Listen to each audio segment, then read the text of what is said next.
Hello friends, आज हम लोग क्लास 10 ज्योग्राफी चैप्टर का नाम एग्रीकल्चर इस टॉपिक को करेंगे।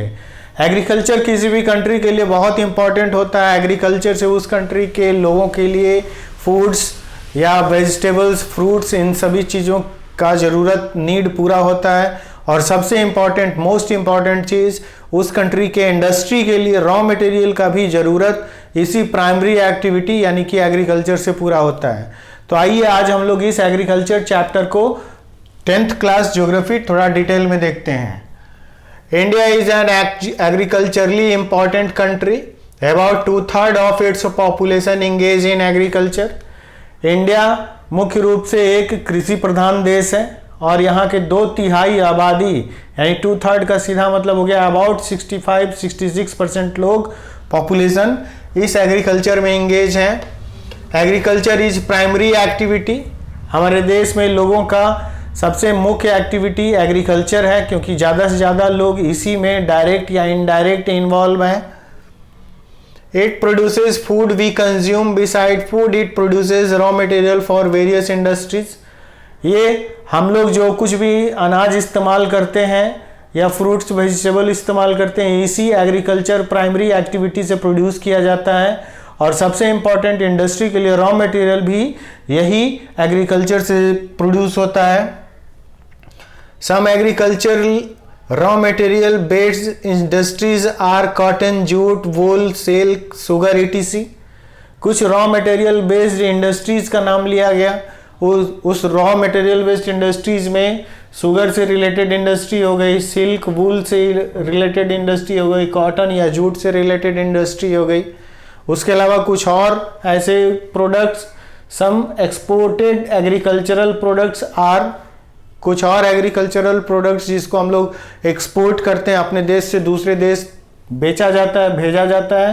टी, कॉफ़ी, स्पाइसेस, यानी स्पाइसेस मीन्स मसाले हो गए, तो टी, कॉफ़ी, बिवरेज प्लांट्स हो गए और टी, कॉफ़ी और उसके साथ स्पाइसेस को विदेशों में एक्सपोर्ट किया जाता है। अब इसके साथ हम लोग देखते हैं टाइप्स ऑफ फार्मिंग। कुछ फार्मिंग के टाइप्स क्या हैं, तो ये फार्मिंग 3 टाइप्स के होते हैं। एक प्रिमिटिव सब्सिस्टेंस फार्मिंग, दूसरा इंटेंसिव सब्सिस्टेंस फार्मिंग और तीसरा कमर्शियल फार्मिंग। इन तीनों को थोड़ा डिटेल में देखते हैं। कुछ उसका initial points. Agriculture is an old economic activity. किसी भी देश के लिए और खासकर इंडिया के लिए ये एक इकोनॉमिक एक्टिविटी के रूप में यानी आर्थिक गतिविधियों के रूप में ये एक पुराना एक्टिविटी है। इसके जरिए लोग धन उपार्जन करते थे। ठीक है। Over the years cultivation methods changed significantly depending upon the characteristics of physical environment, technological know how and socio cultural practices. समय के साथ धीरे धीरे कृषि में भी यानी एग्रीकल्चर में भी बदलाव आता चला गया और लोग इसमें टेक्नोलॉजी को इस्तेमाल करने लगे। जैसे जैसे इसमें और जानकारी बढ़ी, लोगों के पास कैपिटल हुआ, वो और ज़्यादा labour intensive, capital intensive agriculture में कन्वर्ट होता चला गया। नॉर्मली ये शुरुआत में लोगों के लिए एक जीविका के साधन के रूप में था। बाद में धीरे धीरे ये डिपेंड करने लगा कि लोगों के पास कितनी क्षमता है, कितना इकोनॉमिक प्रॉस्पेरिटी है, तो वो बाद में इंटेंसिव एग्रीकल्चर या फिर कमर्शियल एग्रीकल्चर में भी कन्वर्ट होता चला गया। Farming varies from subsistence to commercial.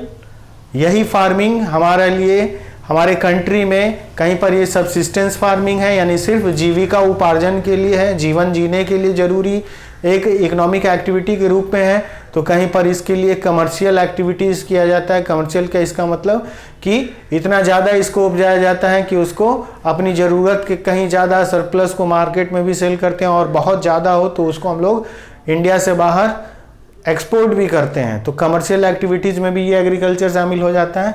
अब इसके हम लोग 3 पार्ट्स को डिस्कस करते हैं। First part primitive subsistence farming. Primitive subsistence farming में ये वर्ड प्रिमिटिव आपको बताएगा कि बहुत पुराने तरीके से, सब्सिस्टेंस मतलब हो गया जीविका के लिए, अब प्रिमिटिव मतलब हो गया बहुत पुराना तरीका।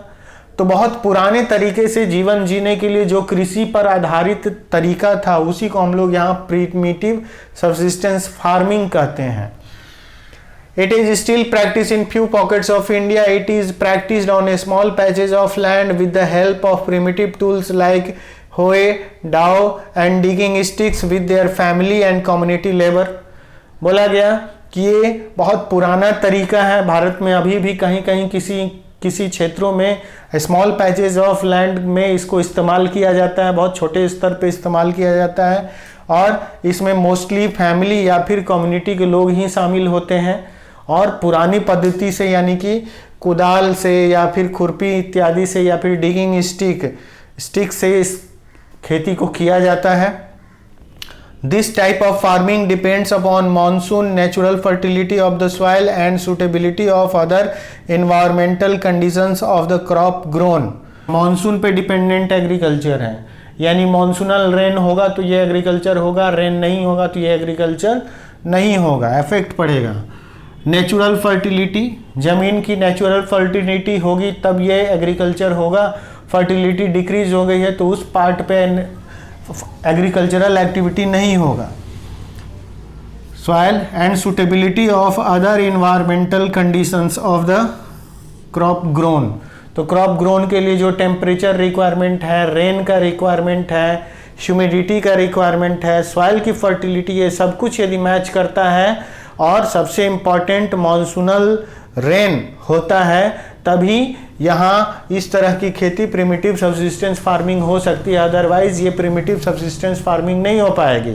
यानी दो चीज़ सबसे इम्पॉर्टेंट है, एक मानसूनल रेन का होना और दूसरा सॉइल की फर्टिलिटी का होना। यदि ये दोनों हैं तो ये प्रिमिटिव सब्सिस्टेंस फार्मिंग होगी, अदरवाइज नहीं। It is a slash and burn agriculture, इस एग्रीकल्चर को हम लोग स्लैश एंड बर्न एग्रीकल्चर भी बोलते हैं। जंगल के किसी एरिया को जो कि समतल भूमि हो, थोड़ा सा इवन लैंड हो, उस लैंड के फॉरेस्ट एरिया कवर को कट कर दिया जाता है, फिर उन झाड़ियों को जलाकर स्लैश करके फिर बर्न कर दिया जाता है। उस बर्निंग के बाद उसके एसेस पे यानी उनके राख पे वेट किया जाता है, मानसूनल रेन होता है, तब उसके बाद जो कुछ भी सीड्स उनके पास है अलग अलग दूसरे क्रॉप्स के, चाहे वो वीट हो या फिर बाजरा हो या फिर कोई और सीरियल्स हो, तो उन सभी सीड्स को स्प्रेड कर दिया जाता है। इस पुराने होए, डाव या डिगिंग स्टिक से खोदकर वहाँ पर प्लगिंग किया जाता है और उसके बाद खेती की जाती है। इस खेती को हम लोग स्लैश एंड बर्न एग्रीकल्चर भी बोलते हैं, इसी प्रिमिटिव सब्सिस्टेंस फार्मिंग का ये हिस्सा है। Farmers clear a patch of land, burn it, wait for monsoonal rain. After that, over the ashes, cultivate and produce cereals, bajra, rice, etc. या fruits या वेजिटेबल्स। तो इसमें यही बताया गया कि मानसूनल रेन के बाद जब उस राख पे ये सीड्स डालते हैं, होए डोए और बाकी डिगिंग स्टिक से उसकी खेती करते हैं, यानी कुदाल, खुरपी इत्यादि से खेती करते हैं और इस तरीके से वहाँ पे ये अपने लिए इम्पॉर्टेंट फूड क्रॉप्स में बाजरा या राइस या फिर वेजिटेबल या फिर फ्रूट्स को ग्रो करते हैं। They perform the same task over a couple of year. After the soil fertility decreases they move to other part of the forest and perform the same task. इस slash and burn agriculture में वो same काम, same work, same type का, same work style a couple of year यानी 1 year या 2 year तक perform करते हैं और तब तक करते हैं जब तक कि सॉइल फर्टिलिटी वहाँ पर डिक्रीज नहीं हो जाए। जैसे ही सॉइल फर्टिलिटी डिक्रीज होती है तो वो उसी वर्क को, सेम काम को वो किसी दूसरे प्लेस पे चले जाते हैं, फॉरेस्ट के दूसरे एरिया को सेलेक्ट करते हैं, सेम काम वहाँ भी करते हैं, वहाँ भी जंगल को साफ करते हैं, उसको जलाते हैं, मानसूनल रेन का वेट करते हैं, उसके बाद रेन होने के बाद फिर सेम टास्क परफॉर्म करते हैं। तो इस तरीके से ये स्लैश एंड बर्न एग्रीकल्चर कहलाता है। Different names, north east states झूमिंग, एमपी में बेवार एंड दहिया, आंध्र प्रदेश में पोडू, ईटीसी। इंडिया में अलग अलग पार्ट्स में इसको अलग अलग नाम बोला जाता है। जैसे मेन नाम तो इसका हो गया स्लैश एंड बर्न एग्रीकल्चर, उससे भी ऊपर हम लोग इसका मेन नाम जाने primitive subsistence farming. North east states Arunachal Pradesh, Assam, Nagaland, Manipur, Mizoram, Tripura, Meghalaya, इन सभी राज्यों में, नॉर्थ ईस्ट स्टेट्स में इसको झूमिंग के नाम से जानते हैं हम लोग, झूमिंग एग्रीकल्चर। मध्य प्रदेश में इसको बेवार एंड दहिया बोलते हैं। आंध्र प्रदेश में इसका नाम पोडू या पेडा है। लो प्रोडक्टिविटी, लो इनकम, इस तरह के एक्टिविटी में लो प्रोडक्टिविटी होता है, यानी कि ज़मीन से जो अनाज उपजा वो भी कम मात्रा में उपजेगा और लोगों का इनकम भी कम होगा। मोस्टली ये फैमिली के सर्वाइवल के लिए ही किया जा रहा है और फूड की रिक्वायरमेंट को बस ये पूरा करता है। इसको इतना सरप्लस नहीं होता है कि मार्केट में सेल करके उससे बहुत ज़्यादा हम प्रॉफिट जनरेट कर सकें। नेक्स्ट टॉपिक है intensive subsistence farming. This type of farming is practised in high population pressure on land areas. इस नेक्स्ट टॉपिक में इंटेंसिव सब्सिस्टेंस फार्मिंग में ये बताया गया है कि यह एग्रीकल्चर उन क्षेत्रों में किया जाता है जहां पर जमीन पर बहुत ज़्यादा पॉपुलेशन का दबाव होता है, यानी ज़मीन कम है और वहाँ पर अनाज उपजाने का, यानी कि क्रॉप्स को, फूड क्रॉप्स को ग्रो करने का प्रेशर ज़्यादा है। It is labour intensive farming, इसमें मजदूरों की संख्या ज़्यादा होती है इस तरह के खेती में। High doses of biochemical inputs and irrigations are used for obtaining higher productivity.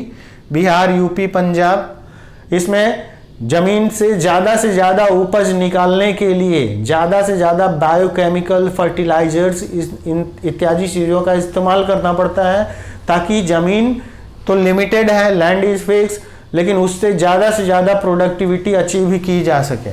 और ये काम बिहार, यूपी, पंजाब में ज़्यादा होता है। Though the right of inheritance leading to the division of land among successive generations has rendered land holding size uneconomical। यहाँ ये बोला गया कि हमारे देश में उत्तराधिकार का सिस्टम चलता है और जैसे जैसे एक पीढ़ी के बाद दूसरी पीढ़ी आती है तो उसमें ज़मीन का साइज भी छोटा हो जाता है। जैसे एक फादर, उनके चार संतान, तो उनका पूरा एक जो खेत या ज़मीन का टुकड़ा है वो 4 सन में बंट जाएगा, तो जो लैंड एरिया है, फार्मिंग एरिया, वो भी छोटा हो जाएगा। तो इस तरीके से क्या होता है कि इंडिया में जो खेती का साइज है, फार्मिंग का लैंड एरिया है, वो अनइकोनॉमिकल हो जाता है, साइज छोटा हो जाता है। There is enormous pressure on agricultural land. इसमें एक चीज़ बिल्कुल क्लियर है, वो फर्स्ट पॉइंट में भी बताया गया और यहाँ भी बताया गया, वो ये कि इसमें ज़मीन पर बहुत ज़्यादा प्रेशर होता है ज़्यादा से ज़्यादा उपज निकालने का। कमर्शियल फार्मिंग, इसको हम लोग बिल्कुल व्यावसायिक खेती बोलते हैं, कमर्शियल फार्मिंग, जिसमें कि बहुत ज़्यादा प्रोडक्टिविटी निकाला जाता है और उसको बहुत ज़्यादा इस्तेमाल किया जाता है। Main characteristics are use of higher doses of modern inputs. इसमें हम लोग मॉडर्न इनपुट्स का इस्तेमाल ज़्यादा करते हैं। मॉडर्न इनपुट्स का सीधा मतलब हो गया एग्रीकल्चरल इनपुट्स में, चाहे वो सीड्स की बात हो, केमिकल, फर्टिलाइज़र, या फिर इरिगेशन का सिस्टम हो, या फिर मार्केट एक्टिविटीज़ हो, हर तरीके से उसमें मॉडर्न चीज़ों का इस्तेमाल होता है। Example, high yield variety HYV seeds, HYV seeds का इस्तेमाल किया जाता है। Chemical fertilisers, insecticides, pesticides in order to achieve higher productivity. ज़्यादा से ज़्यादा प्रोडक्टिविटी अचीव करने के लिए इसमें हायर और हाई क्वालिटी के केमिकल्स का इस्तेमाल, हाई क्वालिटी के फर्टिलाइजर्स का इस्तेमाल, पेस्टिसाइड्स या इंसेक्टिसाइड्स का इस्तेमाल, यानी कि कीटनाशकों का इस्तेमाल किया जाता है ताकि ज़्यादा से ज़्यादा प्रोडक्टिविटी अचीव की जा सके। Higher uses of tools and machines, tractor, harvester, thresher, combiner etc। इसमें इंसानों की ज़रूरत कम होती है और मशीनों का इस्तेमाल इसमें बहुत ज़्यादा होता है। तो इसमें ट्रैक्टर, हार्वेस्टर, कंबाइनर, थ्रेसर, इन सभी चीज़ों का इस्तेमाल बहुत ज़्यादा होता है। Higher use of irrigation facilities through tubewells, pumps, borings, canal irrigation etc। अब इस तरीके से जब हायर प्रोडक्शन करना होगा तो हायर प्रोडक्टिविटी के लिए इरिगेशन भी ज़्यादा चाहिए और इरिगेशन के लिए अलग अलग जितने भी स्रोत हैं, सोर्सेज हैं, उन सब का इस्तेमाल होता है। चाहे वो नहर है तो कैनल इरिगेशन हो जाएगा, नहीं है तो बोरिंग इरिगेशन होगा, ट्यूबवेल का इस्तेमाल होगा, तो पंप सेट्स का इस्तेमाल होगा और इस तरीके से हायर इरिगेशन इस्तेमाल होता है हायर प्रोडक्टिविटी के लिए। The degree of commercialisation of agriculture varies from one region to another. एक रीजन से दूसरे रीजन में, यानी एक प्रदेश से दूसरे प्रदेश में जो कमर्शलाइजेशन का तरीका है, प्रोसेस है, वो सब कुछ एक से दूसरे क्षेत्र में बदल जाता है। कहीं ज़्यादा होता है, कहीं कम होता है। Rice wheat is commercial crop in Haryana and Punjab, but in Bihar, Orissa, MP it is subsistence crop.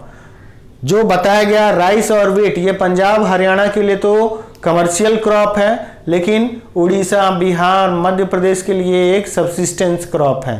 Next, plantation. इसी कमर्शियल फार्मिंग का एक और पार्ट हो गया plantation. Plantation is also a type of commercial farming, a single crop grown in large area. Plantation भी इसी commercial crop का एक हिस्सा है, और इसलिए है क्योंकि एक बहुत बड़े लैंड एरिया में एक ही तरह का क्रॉप ग्रो किया जाता है प्लांटेशन में। It has an interface of agriculture and industry. इस प्लांटेशन में जो कुछ भी ग्रो किया जाता है उसका डुअल ऑब्जेक्टिव होता है। एक तो कि वो हमारे लिए अनाज या फिर हमारे लिए फ्रूट्स या वेजिटेबल्स ग्रो करे, और दूसरा इंडस्ट्री के लिए एक रॉ मटेरियल भी तैयार करें। तो डुअल ऑब्जेक्टिव होता है इस प्लांटेशन से पूरा। It cover large area of land using capital intensive inputs. इसमें लार्ज एरिया को कवर किया जाता है और इसमें पूंजी यानी कैपिटल भी बहुत ज़्यादा लगता है, तो लार्ज कैपिटल इंटेंसिव इनपुट्स लगता है। Next, high labourers requirement. इसमें लेबर्स की ज़रूरत भी ज़्यादा होती है। Produces are raw materials for the industries. इसमें जो कुछ भी प्रोड्यूस होता है मोस्टली रॉ मटेरियल्स होता है इंडस्ट्री के लिए, जैसे फ्रूट्स हो गया, मैंगो या फिर एप्पल या फिर ग्रेप्स, कोई भी फ्रूट्स हो गया या वेजिटेबल्स हो गया, तो वो रॉ मटेरियल के रूप में काम करता है। Example, tea, coffee, rubber, sugar cane, fruits etc। Tea, coffee, sugar cane, rubber या फिर फ्रूट्स, ये सब कुछ इसी प्लांटेशन का एग्जाम्पल है। और इस तरीके से ये हम लोग कुछ इंपॉर्टेंट पॉइंट्स इस एग्रीकल्चर टॉपिक का किए।